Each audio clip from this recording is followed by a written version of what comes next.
Conversaciones pedagógicas. Hablamos de educación. Con Martín y Marta Varela. Hola, Juanse. Hola, querido Martín. ¿Qué tal? ¿Cómo estás? Me encanta saludarlos y verlos. ¿Cómo están? Muy bien. Muy bien. Justo, Marta. Muy contento acá de estar con ustedes. Estaba aquí haciéndome muchas preguntas de tu cole. Yo le estoy contando lo que más o menos sé, pero quizás podías aprovechar de preguntarle también a él, a Juanse, para situarte. Vale.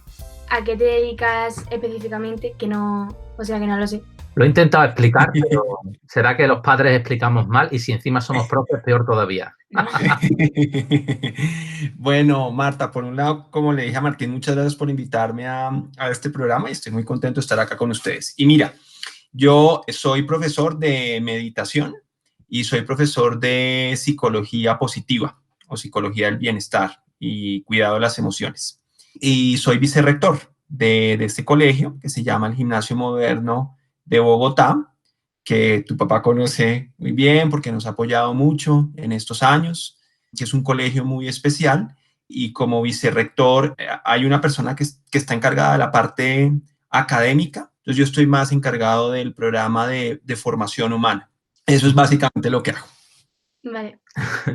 Le explicaba a Marta que nos hacía ilusión contactar contigo también por precisamente ese perfil, podríamos decir que un poco especial, ¿no? De esa formación más humana, de ese enfoque de psicología positiva y de madurez personal como herramienta fundamental para el crecimiento. ¿Qué es la felicidad? ¿Se puede educar para ser felices? Juan Sebastián Hoyos es profesor de meditación y de psicología del bienestar y vicerrector del Colegio Gimnasio Moderno de Bogotá, en Colombia. Estudió Derecho e hizo su posgrado en Educación y es discípulo de Tal Ben-Shahar, el primer profesor de la Cátedra de Felicidad de la Universidad de Harvard. Nos adentramos en las claves de la educación para la felicidad. Como responsable ahí en tu escuela, quizás ahora que estáis terminando, casi lo principal sería preguntarnos, Juanse, si vuestros alumnos han llegado bien en esta media vuelta a la escuela. ¿Cómo han afrontado este final de curso ahí para vosotros con todo lo que nos ha ocurrido? Bien, pues mira, nosotros, Martín, el confinamiento acá en Colombia, en Bogotá, comenzó a mediados de marzo y los estudiantes pudieron regresar al colegio a mediados de octubre. El regreso para ellos fue muy importante. Los niños de preescolar lo recibieron muy bien y lo necesitaban.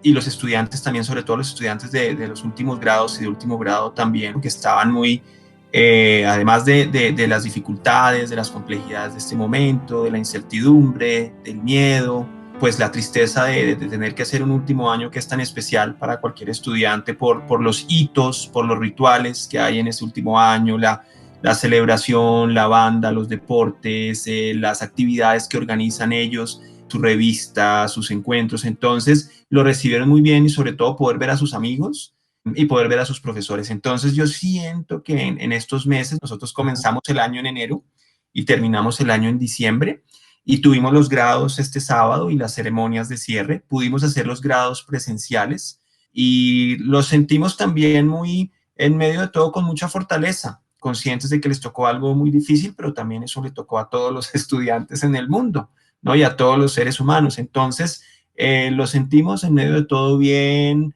y agradecidos con la oportunidad de poder compartir, de volver al campus. El colegio tiene un campus muy lindo, Marta, tiene un espacio hermoso, tiene muchos espacios verdes, árboles, una arquitectura muy linda y entonces pues disfrutan ellos mucho del campus. Entonces, en medio de todo, lo sentimos bien. Por supuesto, hay ciertos casos pues muy difíciles, muy críticos en preescolar, en primaria, por temas de dificultades emocionales, ¿no? Lo que supone pues no el encierro que ha sido tan difícil para todos. Pero en medio de todo bien, el regreso fue muy positivo. Precisamente el otro día hablábamos con nuestra compañera Rosa sobre currículum. Descubríamos con Marta cómo la palabra currículum tiene mucho que ver con, en el fondo, cómo preparamos a los alumnos en nuestras escuelas. Y quizás, no sé, esa visión, a pesar de los casos un poco complicados, que seguro que los hay, positiva de cómo habéis vuelto a ver a vuestros alumnos, tiene que ver con esa opción por el currículum propio que tenéis en Gimnasio Moderno, por esas, digamos, áreas no tan habituales que trabajáis en el centro y de la que me gustaría que me comentases algunos aspectos de por qué destacáis en ese currículum propio. Muy bien, Martín. Sí, bueno, como tú sabes, por lo que nos has acompañado, de pronto habría dos cosas chéveres e importantes de mencionar de nuestro currículo. Uno, nuestros principios. Todo nuestro currículo y nuestra propuesta pedagógica está anclada en 4 principios muy fuertes de nuestros fundadores de hace más de 100 años. Uno, un principio muy hermoso que es la disciplina de confianza, que es una manera de educar que tiene que ver con las relaciones muy horizontales, con escuchar al estudiante y con permitir el disenso. Segundo, una idea que tenemos que es lo que sea el maestro será la escuela. Entonces, por eso creemos mucho en la formación profesional, pedagógica de nuestros maestros y en su transformación personal. Y un tercer principio que tiene que ver con la escuela activa. Y la idea es una frase muy linda, que es educar, no solo instruir. Ajá. Entonces también es un postulado. Entonces la idea de ofrecer una educación integral que atienda las distintas dimensiones del ser humano. Entonces esos son nuestros 4 principios. Y esos 4 principios se reflejan actualmente en una nueva propuesta curricular que tenemos, cuyo proceso ha sido muy hermoso porque ha sido diseñado con todos los profesores, digamos, de abajo hacia arriba. No fue un currículo que hubiéramos adoptado, como por ejemplo unos currículos internacionales que se usan mucho en Colombia, el bachillerato internacional, por ejemplo, sino fue creado con todo el grupo de profesores. Y básicamente una de las cosas que hemos hecho es que los ejes organizadores del currículo no son las áreas del conocimiento, como tradicionalmente ha sido en Colombia, las 9 áreas del Ministerio de Educación, sino son 5 ámbitos del desarrollo. Está STEM, toda la propuesta de integración de matemáticas, de ciencias, de tecnología, todo lo que tiene que ver con artes y estética, todo lo que tiene que ver también con humanidades, lo llamamos PLS, pensamiento, lenguaje y sociedad. Tenemos también desarrollo del cuerpo, que es una propuesta que incluye no solamente la educación física como ha sido tradicionalmente, sino otras miradas del trabajo del cuerpo y el cuerpo como un vehículo para trabajar también, entre otras cosas, en el bienestar y en lo emocional y en la expresión.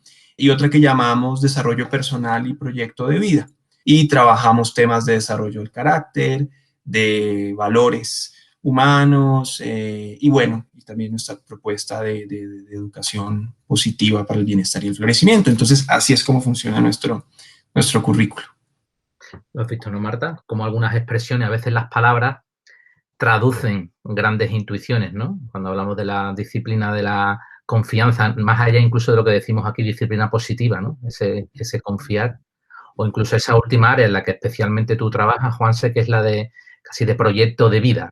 Sabes que cuando hemos hablado en distintas ocasiones, confluimos en esta visión en la que ahora llamamos felicidad o bienestar, esa competencia en Europa que arranca ligada al aprender a aprender, a conocernos profundamente. Ahí sois centros reconocidos mundialmente, habéis sido elegidos entre los 27 centros del mundo que trabajan esto de manera sistemática y adecuada. ¿Qué me destacaría de lo que hacéis justo en esta parcela que tanto nos interesa? Muy bien, Martín. Sí, pues digamos, lo primero es que, como les decía ahorita, eso está anclado en nuestros principios fundacionales y ya don Agustín Nieto Caballero, nuestro fundador y además un pedagogo muy importante en Colombia, él ya hablaba de la importancia de que los niños fueran felices. Él tenía una anécdota muy bonita, él estudió en París y él un día yendo a la universidad caminando por el Sena, por el borde, vio que había una gente reunida y se acercó y se dio cuenta que una niña se había ahogado y se había suicidado en el río. Eso era así porque él quedó muy impactado, él sentía una afinidad muy especial por los niños porque él tuvo una infancia muy difícil. Él siempre tuvo ese episodio averiguando porque los profesores de cierta manera maltrataban a esa niña, eran muy duros. Esa fue la razón por la cual ella tomó esa decisión. Eso lo impactó y lo marcó mucho y él tiene en la rectoría hay una especie de representación de su cara en yeso. Eso también está muy en la fundación del colegio, es decir, que los niños fueran felices. Entonces es algo que está en nuestro ADN. Y entonces, ¿cómo lo hemos desarrollado? Pues el colegio desde su fundación ha tenido un ambiente muy humano, muy de diálogo, muy centrado en la necesidad del estudiante, en la capacidad de expresar su voz, de cultivar sus pasiones, sus propios proyectos, y hemos ido enriqueciendo esa idea y esa tradición con las investigaciones de la psicología del bienestar y de la educación positiva. Básicamente hacemos dos cosas. Lo primero es que trabajamos mucho en el bienestar de los maestros.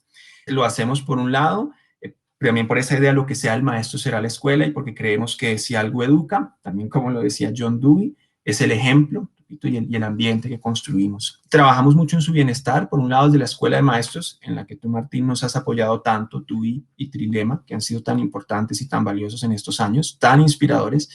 Desde la Escuela de Maestros tenemos un programa de bienestar, por un lado, muchos espacios de arte, música, meditación, yoga, mindfulness. El colegio tiene una vida cultural muy rica. Entonces, espacios muy variados para que los profesores tengan espacios para trabajar en su mundo interior y en su bienestar, por un lado, y un programa específico también de formación en psicología del bienestar. Y es un programa muy interesante porque lo primero que hace también es dar herramientas para que el profesor las pueda aplicar en su vida, y después herramientas para llevar esas temáticas al aula, entendiendo que todos estos temas, cuando hay más bienestar, hay más aprendizaje, hay un impacto en las funciones ejecutivas, en las que hemos aprendido también tanto de ustedes, ¿no? Entonces, sabemos que es importante para atacar lo integral y para mejorar el aprendizaje. Y lo otro es que nuestro enfoque frente al bienestar es un enfoque sistemático. Lo que hemos aprendido en nuestra experiencia es no basta con dar una clase, tiene que ser un enfoque sistemático que ataque a todos los actores de la comunidad, que los impacte, a profesores, padres y miembros del equipo administrativo. Tenemos un programa de mindfulness que va a los niños de preescolar, de primaria y de algunos grados del bachillerato. Tenemos clases de meditación, tenemos clases de Qigong, tenemos clases de inteligencia emocional, tenemos clases de psicología positiva. Tenemos un programa también en primaria muy bonito de formación en valores y desarrollo del carácter. Tenemos un espacio en bachillerato también de autoconocimiento y desarrollo del carácter. Porque comentábamos antes, quizás, ¿no, Juanse? Cuando han venido tiempos que ni esperábamos como estos, de confinamientos, de retos duros, el enfoque que le dábamos a estas raíces profundas del carácter y de educarlos es lo que puede tirar de ellos. Como habrás visto, Marta, tocan tantos aspectos que de una manera u otra esto ha sido entrenado sistemáticamente, no es una opción pequeñita. Habrás visto que es como que impregna todo el cole. Esas decisiones valientes y arriesgadas de que tengan un espacio significativo para la vida del cole, a nivel de horarios, a nivel de lugares, a nivel de todo, ¿no? Pues es lo que hace que realmente cale y se llegue al alumnado, ¿no?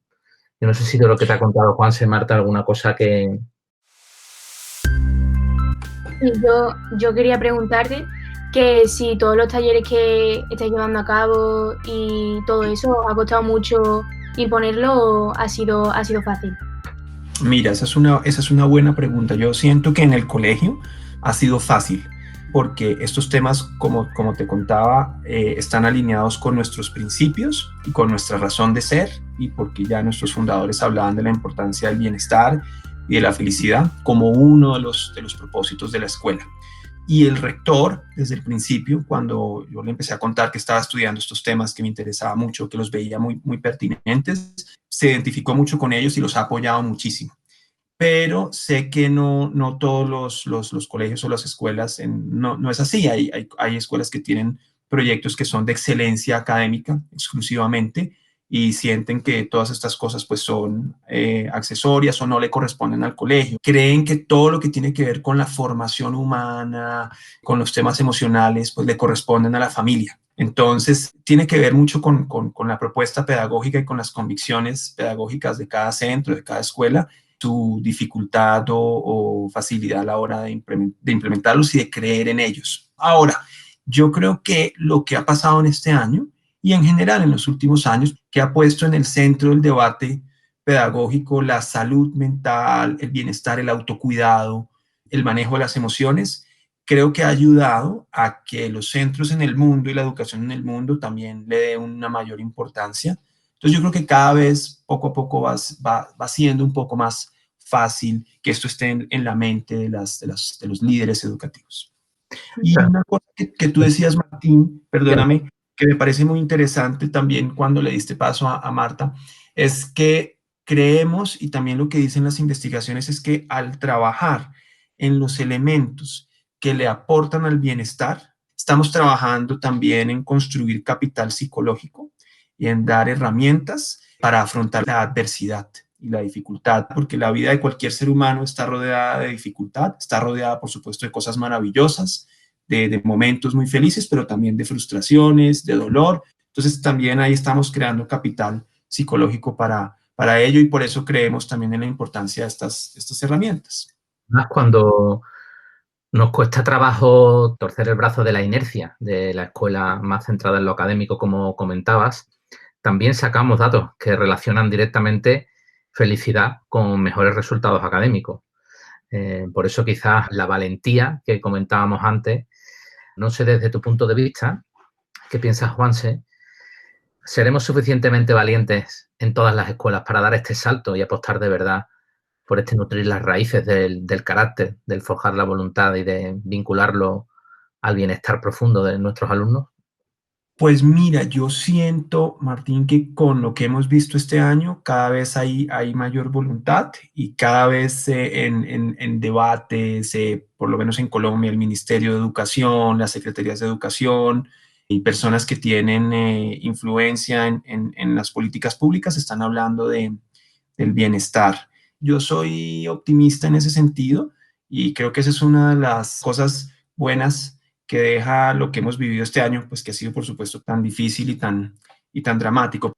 Y creo otra cosa también, Martín, y es que cuando hablamos de educar para la incertidumbre, con esta realidad que está avanzando de manera tan acelerada, toda la incursión de la tecnología, la inteligencia artificial, que vemos un futuro donde ya no se pueden hacer proyecciones a 10 años, sino a 2, 3 años, creo que también se empieza a hablar mucho del carácter, de esos rasgos, de esas virtudes que nos ayudan a afrontar las situaciones más retadoras. Esos rasgos son los recursos internos con los que cuenta el ser humano para adaptarse y para superar los obstáculos. Entonces, yo veo que eso poco a poco está llegando a ciertas instancias. Entonces, yo creo que hay como un camino un poquito más favorable en este sentido. Y quizás hagan falta experiencias como la vuestra, o en algunas escuelas también que conocemos, o incluso nuestras, de que realmente esos alumnos que se han trabajado por dentro, por decirlo de alguna manera, también incluso han sacado mejores resultados cuando han venido tiempos complicados. Yo no sé, Marta, ¿tienes alguna curiosidad o alguna cosa te haya hecho pensar lo que estamos hablando? Estoy todavía un poco procesando la información. ¿Estás procesando la información? ¿Te ha parecido muy...? No, me ha parecido como que tienen las pautas muy claras.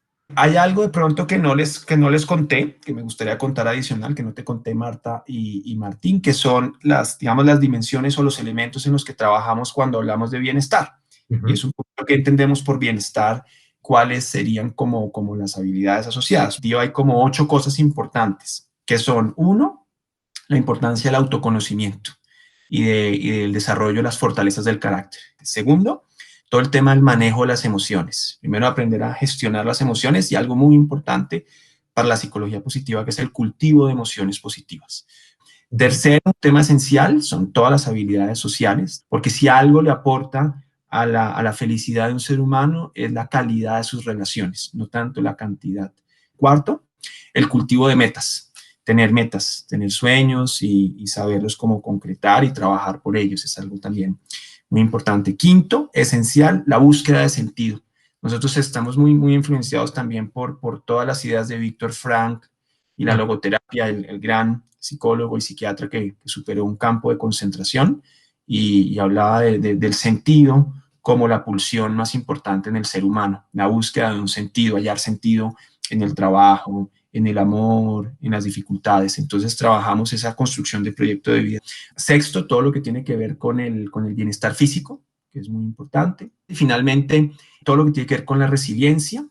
Y finalmente, todo lo que tiene que ver con el cultivo de la paz interna, el cultivo de la mente, con prácticas contemplativas como la meditación, pero también la naturaleza, el arte, que nos ayudan mucho a temas como la autorregulación, la atención, la gestión de las emociones. Entonces, Esos son 8 elementos que son muy importantes y hay unos ahí que son críticos, como por ejemplo la gestión de las emociones y el tema de las fortalezas del carácter, ¿no? Tengo una curiosidad. ¿Vosotros os habéis encontrado con situaciones difíciles en las que a lo mejor teníais que ayudar al alumno porque a lo mejor se quedaba más en lo negativo que en lo positivo y que cómo lo habéis hecho? Porque siempre yo muchas veces tiendo a si tengo que estar bien o tengo que estar mal, lo malo siempre me pesa más que lo positivo y me cuesta mucho equilibrarlo. Buenísimo, eso nos pasa a todos y nos pasa a todos además por una razón biológica evolutiva, y es que el cerebro inicialmente está configurado para ver como el peligro y las amenazas, que fue lo que nos permitió en su momento, digamos, huir de los felinos o de los peligros en general. Entonces es un sesgo que tenemos a un nivel muy profundo biológico y que te pasa a ti y nos pasa a todos. Pero hay una cosa que, por ejemplo, este año hicimos un curso con Julián Saad, con otro profesor y coordinador del colegio también, que Martín conoce muy bien, y hicimos un experimento muy interesante de una clase de cuidado emocional también a partir de la pandemia, y logramos unos resultados muy hermosos. Varias familias y varios estudiantes se acercaron a darnos las gracias porque se revirtió esa tendencia que tú mencionas. Nosotros creemos mucho en la escritura. Entonces, una cosa que te recomiendo para que practiques son 2. Lo primero es que cuando te sientas pesimista o preocupada o con miedo o negativa al respecto, escribe. Una de las cosas básicas de la gestión de las emociones es reconocerlas por un lado y expresarlas y liberarlas. Nosotros lo que tendemos a hacer es que como no nos gusta el sufrimiento ni el dolor, cuando sentimos alguna emoción difícil, tendemos a evadirla y a no mirarla, ¿sí? Y a evadirla, y hay muchos mecanismos, a ver televisión, a hablar con los amigos, pero no la permitimos, la negamos. Entonces, lo primero es reconocerla y segundo, liberarla. ¿Por qué? Porque cuando no la liberamos, empieza a adquirir fuerza en nuestro sistema interno, en nuestra mente y en nuestro inconsciente. Y después cuando sale, puede salir mal. Entonces, una tristeza, por ejemplo, mal manejada, se puede convertir en una depresión, o una rabia mal manejada en una ira. O el cuerpo se puede enfermar a veces, ya con todo el tema de la somatización, cuando son cosas muy profundas. Entonces, una cosa que te recomiendo cuando estés pasando por momentos difíciles o tengas molestias, pues es que lo expreses. Y una manera muy sencilla de hacerlo es escribiendo. Escríbelo. Y después eso lo botas o lo quemas, no se lo tienes que mostrar a nadie, porque es algo muy íntimo. Uno a veces se avergüenza de ciertas cosas, no se siente bien. Hay siempre que aceptar las emociones y expresarlas. Ese solo ejercicio de escribir y de plasmar en un papel y expresar es muy poderoso porque además te permite la distancia y la toma de conciencia, observar tus emociones y darte cuenta que no eres ellas, sino que las estás experimentando. Entonces eso sería en cuanto a una estrategia para manejar, por ejemplo, la negatividad o el miedo o el dolor o la tristeza. Y lo otro, para revertir eso, es, por ejemplo, puedes hacer lo mismo por las noches, antes de dormirte o cuando te despiertes. Puedes escribir 3 cosas por las cuales te sientes agradecida. Que le quieras dar gracias a Dios, a la vida, a tus padres. Ese es un ejercicio también muy sencillo, pero es muy poderoso porque también lo que pasa con esos ejercicios es que empiezan a generar canales distintos en nuestro cerebro. Entonces, a largo plazo, lo que hacemos cuando nos empezamos a concentrar, por ejemplo, en la gratitud, es que la manera como nuestro cerebro, el lente con el que empezamos a percibir la realidad, cambia y ya no lo empezamos a ver por esos canales centrados en lo negativo, sino centrados en lo apreciativo. Entonces es una herramienta muy sencilla que nos permite expresar nuestras emociones y empezar a configurar nuestro cerebro de manera distinta. Aplícalo y hablamos en un par de meses a ver cómo te va con la escritura y con la gratitud. La gratitud es una herramienta de verdad poderosísima. Bueno, dos cosas que no puedo evitar recoger de lo que nos has comentado ahora, Juanse. La primera, al gran Julián, que recuerdo con tanto afecto, con tanto cariño y con el que tan bien me lo pasé allí en las formaciones que compartimos juntos. Y lo segundo, que no sé, bueno, iba a decir que Marta sabe, pero creo que no lo sabe del todo. En los tweets que yo pongo por la noche, que a veces te pongo una captura porque te lo dedico a ti. Sí. Detrás de ese ejercicio está ese agradecimiento en 3 cosas, de las que elijo una y la lanzo a redes como ejercicio personal. 3 cosas por las que dar gracias. No sé. Sí, Juanse, perdona, ibas a decir algo. No, qué maravilloso que tú haces, Martín. Hay dos cosas, porque claro, no solamente lo estás haciendo internamente tú como ejercicio de gratitud, sino que estás un poco inundando las redes de cosas apreciativas, que lo necesitamos mucho. Y por otro lado, claro, el equipo Julián, le mandaré tus saludos. Allá tú sabes que en el colegio aprovecho para decirte esto en tu programa y en frente de Marta. Tú sabes todo lo que te apreciamos, Martín. Nosotros, por un lado, el contacto con Trilema, con la red de escuelas que aprenden, ha sido para nuestro colegio algo definitivamente muy inspirador y muy transformador. Y dentro de los maestros maravillosos que hemos tenido, que todos han sido excelentes, tú eres uno de los preferidos allá con todo el equipo. Entonces, ya este el momento para agradecerte y para reconocer esa calidad de maestro, de maestros que eres. Absolutamente maravilloso, junto con todo tu equipo. Y trabajar con personas como Julián, por supuesto que es un placer, con su humor, con su sensibilidad, es un personaje fuera de serie que le da un toque muy especial al trabajo en equipo y lo queremos, es realmente indispensable con su humor. Pues yo quizás aprovecharía primero para decirte que no sé si cortaré esa parte en el programa, que menuda vergüenza. No, no la cortes. Aprovecho para daros las gracias, porque uno también, eso, pues es una suerte, ¿no? Encontrarse a personas como vosotros para seguirse ilusionando por el trabajo cotidiano. Y quizás, como hemos hablado mucho de los alumnos, para terminar, si te parece, Juanse, podríamos focalizarnos hacia los profesores, ya que también esa línea la tenéis bien trabajada en el centro. Si tuvieses que repetir casi como un mantra, ¿no? Las 3 cosas fundamentales que hay que ir como trabajando con el claustro de profesores para que vayan incorporándose en este trabajo del bienestar personal y el bienestar luego de su alumnado. ¿Cuáles crees que serían las 3 cosas más importantes que deberíamos trabajar los profesores?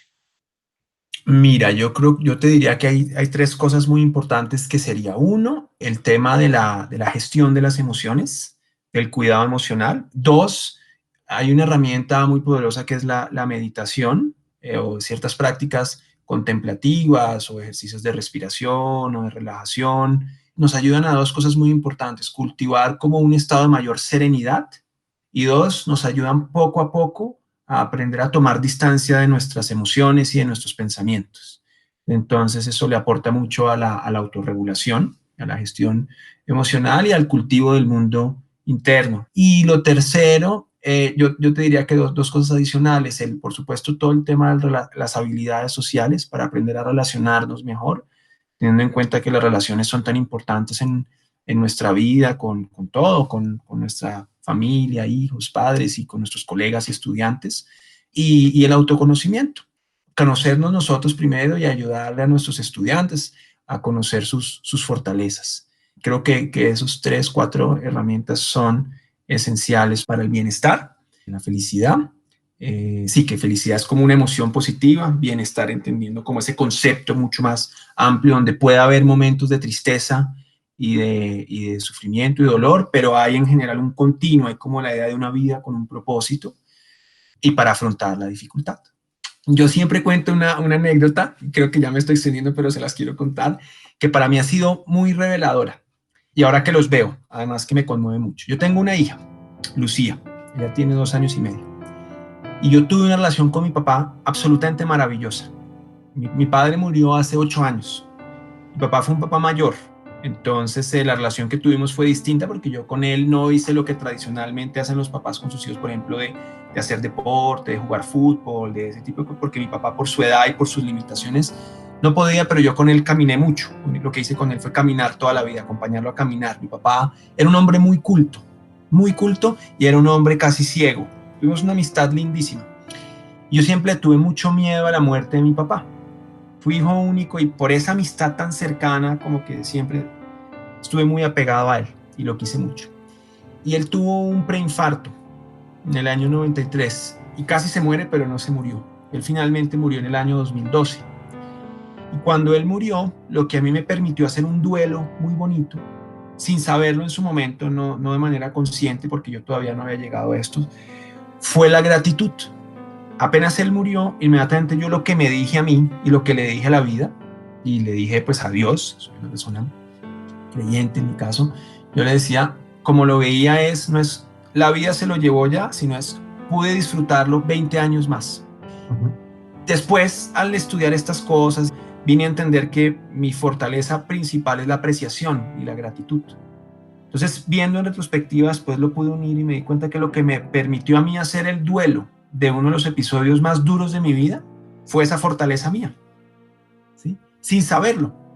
Pero así fue como naturalmente mi mecanismo, mi sistema, mi mente afrontó la situación. Entonces, por eso creo que las fortalezas nos ayudan, son los que nos permiten superar o afrontar las situaciones difíciles. Entonces, todo ese tema del desarrollo del carácter, de las virtudes, de las fortalezas, es esencial para una vida de bienestar.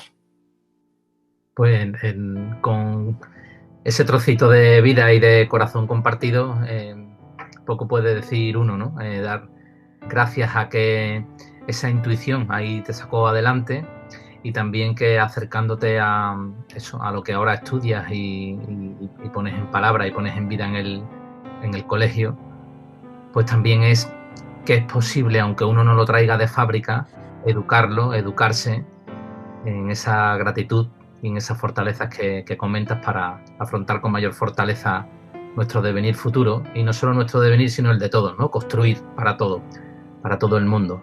Que estamos cerca, como ves, Marta. Ahí tienes a uno de mis amigos internacionales. Y que podemos vernos y que podemos crecer y aprender juntos. Sí. Por mi parte, muchísimas gracias. No sé, Marta, tú. Igualmente. Me ha gustado mucho escucharte. Bueno, qué maravilla conocerte, y muchas gracias por este espacio, Marta y Martín. Ha sido un gran placer. Y bueno, ojalá nos podamos ver en algún momento cercano en Colombia, y que puedas ir allá. Estás muy bienvenida. Pues así es. Pues muchas gracias, Juanse. Un abrazo muy grande. Bueno, Martín, gracias a ti. Te mando un fuerte abrazo allá, y como siempre lleno de gratitud. ¿Qué tal, Marta? Muy bien, bastante bien. Que cuando se ponen a hablar me quedo como que me abduce. ¿Te abduce el modo de hablar? Sí, Bueno, ¿algo que quieras destacar?